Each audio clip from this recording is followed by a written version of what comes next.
Welcome to Urban Dharma, the podcast, where suffering is optional. Hi, this is Reverend Kusala coming to you from downtown Los Angeles, from the International Buddhist Meditation Center in the heart of Koreatown. Well, it's a warm and sunny morning in November, and the podcast you're about to hear is an interview I did last month with Achan Siddhanto. We were both at the Monks in the West 2 gathering in Collegeville, Minnesota, and I asked him if I could interview him about his life and practice as a Buddhist monk in the Achan Chah forest tradition of Thailand, and he consented. So what you're about to hear is that interview. Hope you find it interesting. Hope you find it useful. So without further introduction, my interview with Achan Siddhanto from Abhayagiri Buddhist Monastery in Northern California.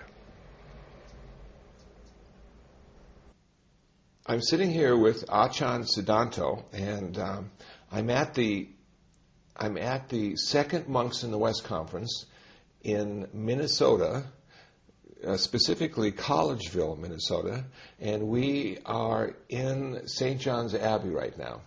And Achan Siddhanto has agreed to do a short interview with me.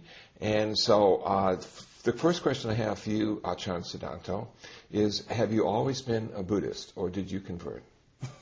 Well, it's funny sitting here in a Catholic monastery being a Buddhist monk, because sort of my family was Catholics, and I grew up Catholic and went to Catholic school.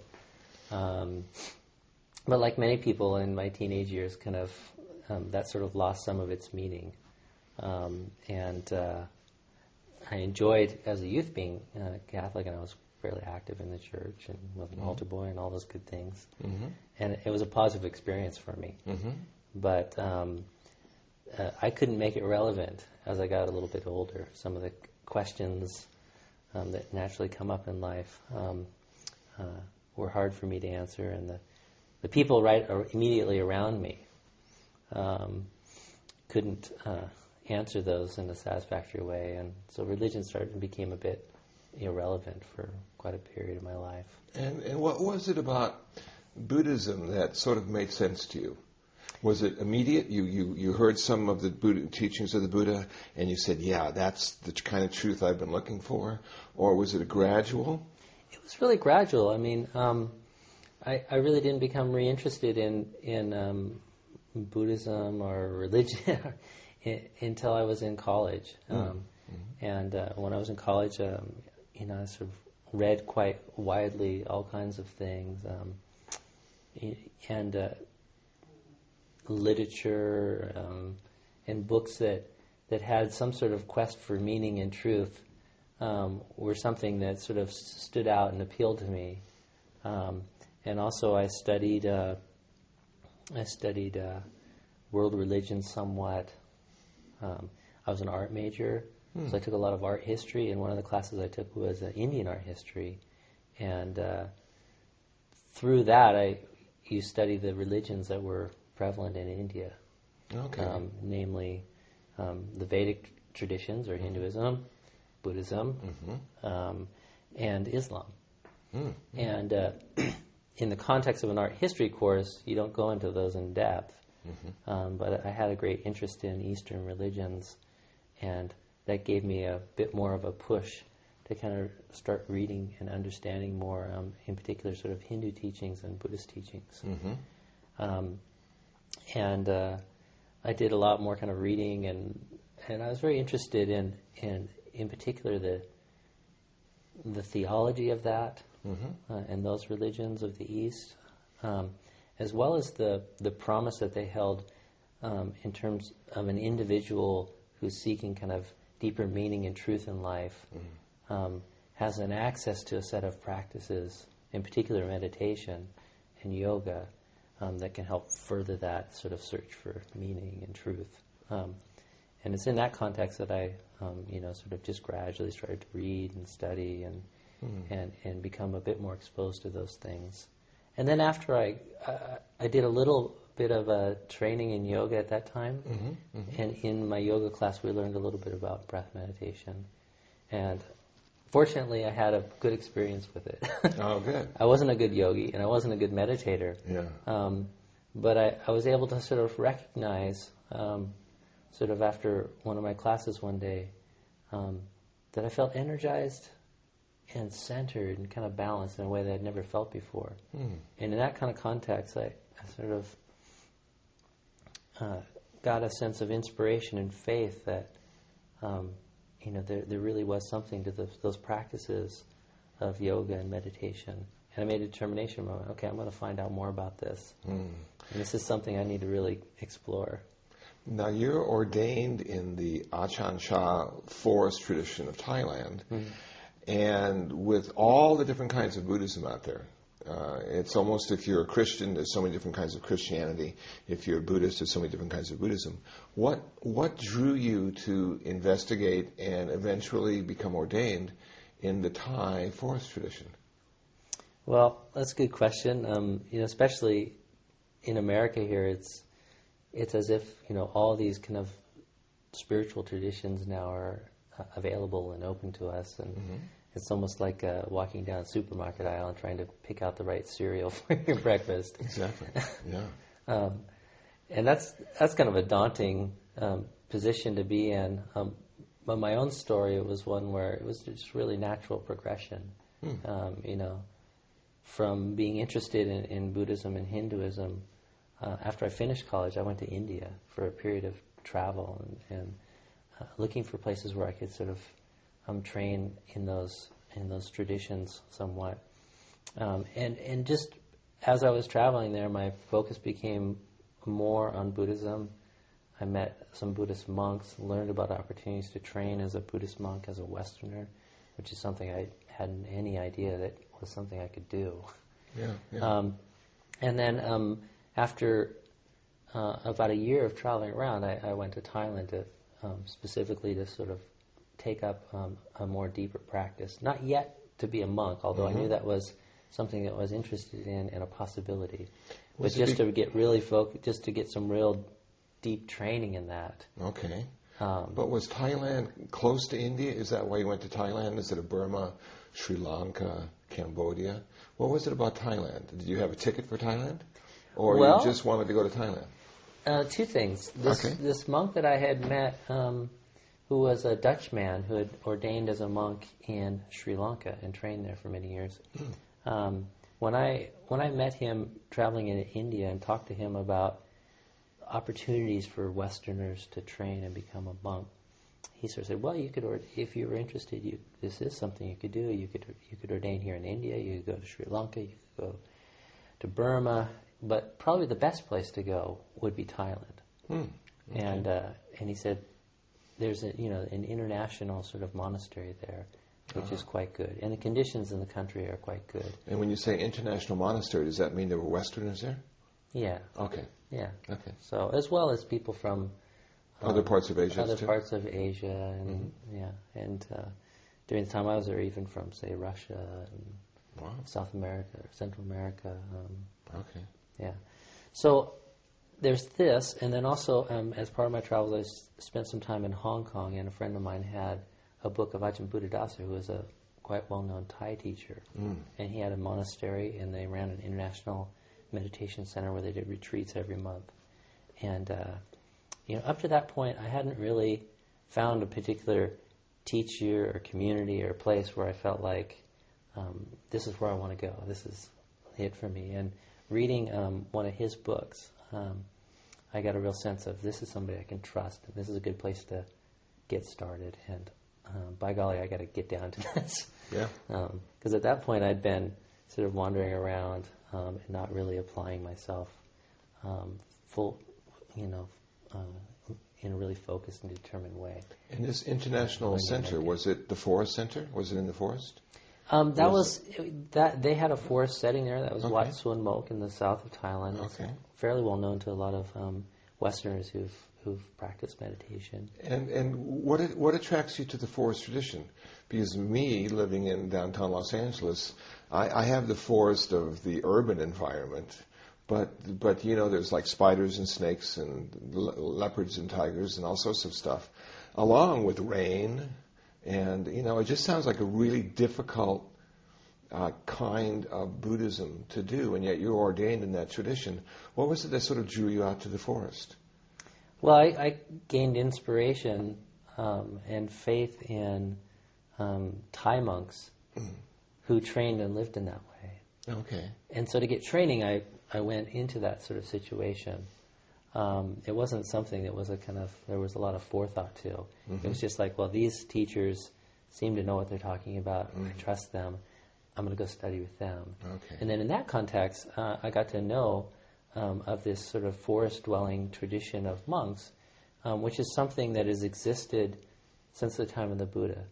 And when you look at the suttas, the Buddha was born in the forest. He practiced in the forest. He realized the ultimate truth in the forest, and eventually he even died in the forest. Yeah, that's right. And so his whole life was one that was set in a forest setting, and he praised that as a really conducive setting for meditation practice, partially because of its tranquility, but also because of the simplicity of life in the forest. And when I say forest here, or forest monastery, it's good to define that, because in the West we have all kinds of notions of what a forest is. Sure. I grew up in the Pacific Northwest, where the forest sort of runs for hundreds of miles in different directions, and is very rugged and mountainous. But in Asia, a forest monastery can be as simple as a small couple-acre patch of forest that's 20 minutes or half-hour walk from a few villages. Okay, I see what you're saying. Especially rice farming villages. And so you're not completely sort of out in the wilderness, but you have a setting that is natural, that's quiet, and somewhat removed from the hustle and bustle of village life or city life. And I really came to find that presented a wonderful sort of balance between the extremes that spiritual seekers can often look for, which is a completely hermetic life or a completely sort of engaged life, sort of right in the middle of the city with all that that entails. Yeah. Did you become ordained in the forest? Did you take your ordination in Thailand? I did. You did? Yeah. In a very short time, I found my way to the International Forest Monastery, which was the monastery set up by Western disciples of Ajahn Chah, a very well-known forest master in Thailand. And I received ordination after about a year and a half of training, the higher ordination, at one of the branch monasteries of Ajahn Chah's. And trained there for 5-6 years before I ended up coming to America to spend time here. And I introduced you as Ajahn Sudanto. Is everybody who's ordained called an Ajahn? Well, Ajahn is a Thai word that means teacher. Okay. And the monks traditionally were seen as teachers in the society. And they, until modern times, they were pretty much the only teachers. They taught secular as well as religious subjects. Okay. Somebody who wanted to seek knowledge would go to the monastery to get some instruction or some classes. These days, the term is broader than that, so even a school teacher in a secondary or elementary school or a university would be called a teacher, or say somebody who's a yoga instructor or teaches something else. So it just means teacher. And does it take a certain amount of time to become an Ajahn? Are you immediately, as a novice monk, you called that? Sometimes. Okay. Actually, it's in Thailand, because monks have traditionally been the teachers. Okay. It can be used in a really colloquial way to refer to a monk. But somewhat it's reserved for monks who have made a deeper commitment to monastic training, and especially more senior monks who are often in the position and have the responsibilities of teaching people. Okay. Amongst the Western monks, they kind of reserve it for monks and nuns who have done at least 10 years of training. So you've had 10 years at least of training then, and that's why you're known as Ajahn Sudanto. Yeah, I received my higher ordination 12 years ago. So a couple years ago, people started calling me Ajahn Sudanto. Wonderful. Good. Now, to fast forward, you were in Thailand, you studied, you practiced, you took ordination, and now you're living in Northern California at Abhayagiri, and I've been there, and really it was just fascinating to see where and how you live, much different from where and how I live. How did you, in your tradition, you can't cook. You need a large support base. You need lay people to support you, the Sangha, the monastery. Did they invite you, the Abhayagiri monks, to come? Did they say, we'll give you land and we'll support you? Or did you go there and say, I'd like to start a place? How did that all turn out?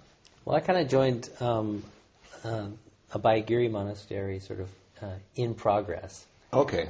So it had been founded in 1996 after about 10 years of work with lay people connected to our tradition, making an invitation of the Western monks to establish a monastery here, as they've done in many other places in the world, Australia, New Zealand, several in England, several in Europe.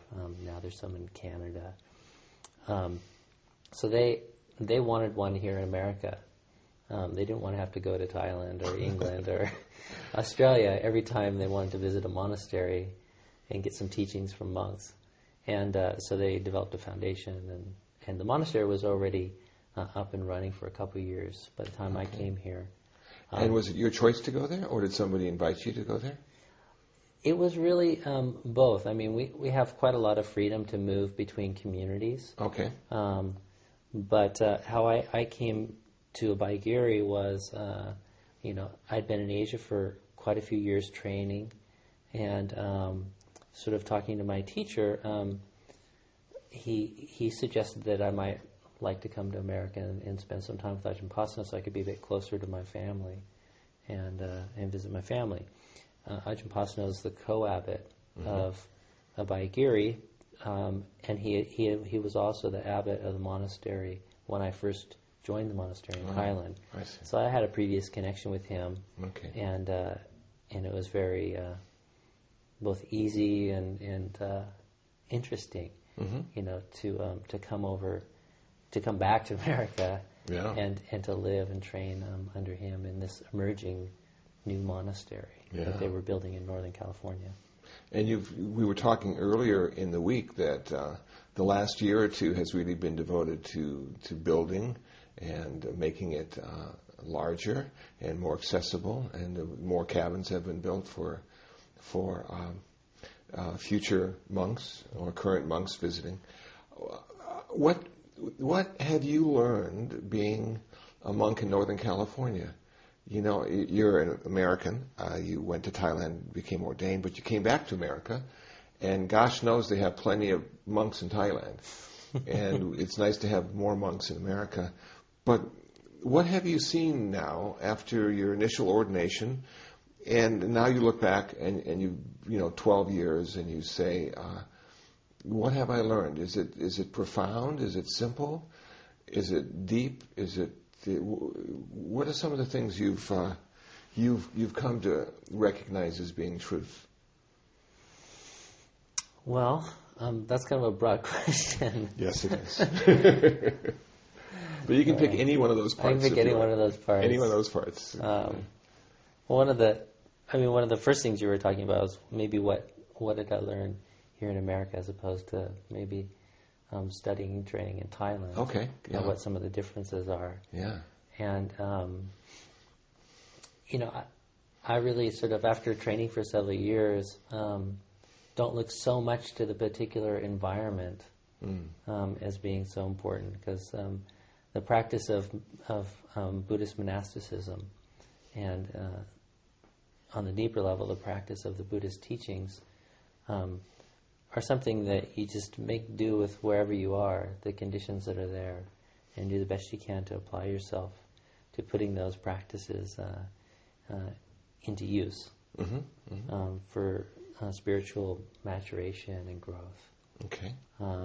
So I don't really differentiate so much between Thailand and America. Okay. And the conditions that they provide, but they are very different situations. As far as culture is concerned. As far as culture, Thailand's been in Buddhism's been in Thailand for a long time. Yeah. But here in America, it's very new. Yeah.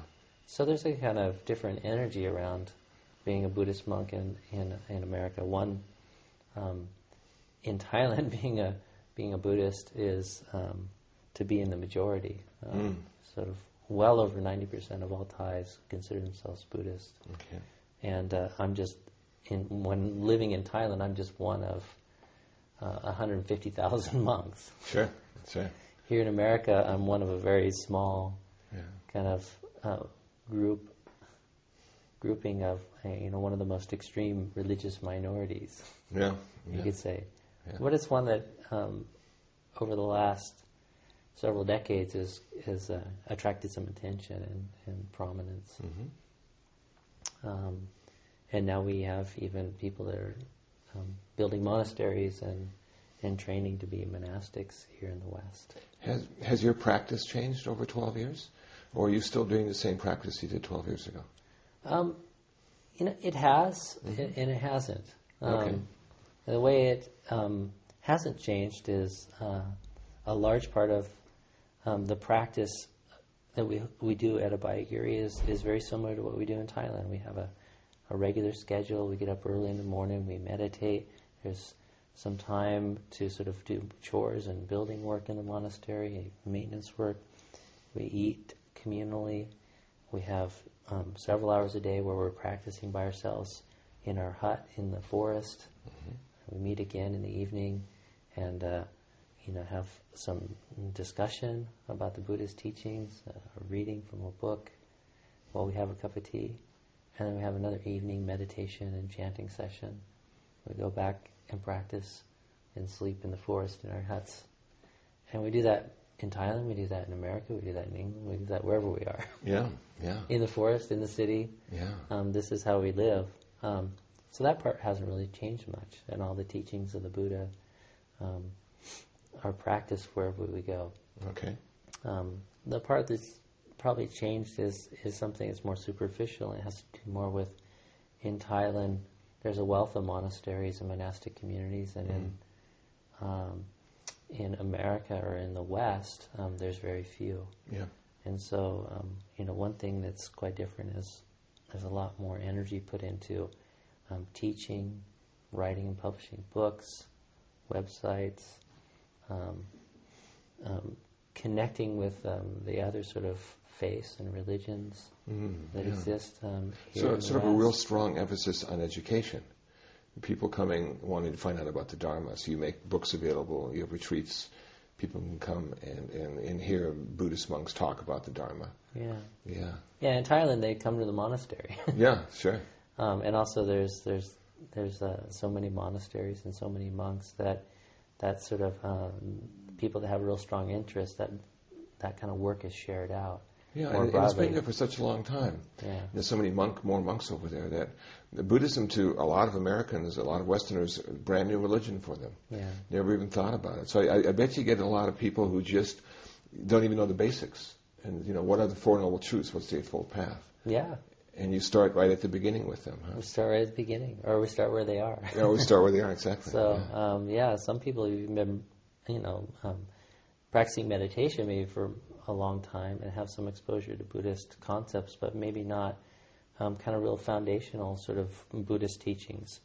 They might have been doing all kinds of meditation retreats and meditating for a long time and have never really examined the Four Noble Truths in any depth or detail, or maybe haven't found a way to connect those with what the meditation does for them. Exactly.